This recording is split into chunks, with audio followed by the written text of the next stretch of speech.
Hi, good day, ma'am. My name is Benedict M. Sumera, and I am a single, and my preference is male, and I'm also a 26 years old of an age, and October 22, 1999 is my birthday, and I currently live in Barangay Kamanaksakan, San Jose City, Province of Nueva Ecija.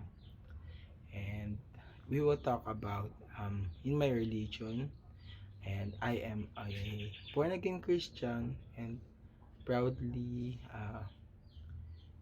tell to everyone or inform to everyone I am a part of the music team. So in my family, we are seven siblings, five girls and two boys. And we will talk about my parents. My father's name is Benito and Sumera, and for now he currently not working anymore. And my mother's name is Francisca Sumera, and currently working in Card Bank Deposit in Batangas. And at the same time, she stay on Batangas. So we will talk about uh, in my expectation on this subject. So my expectation on this subject is you can help us to learn and to continue to develop our skills, knowledge, etc.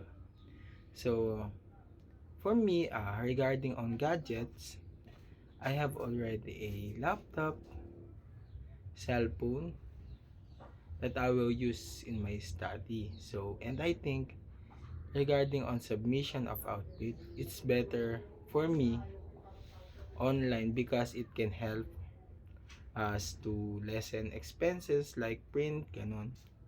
Like printing, instead of we print, we only submit uh, in Google.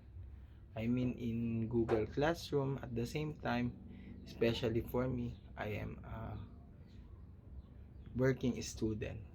So thank you and goodbye. I hope that you can help us to gain knowledge and to help us to develop more and to explore more. Thank you, ma'am.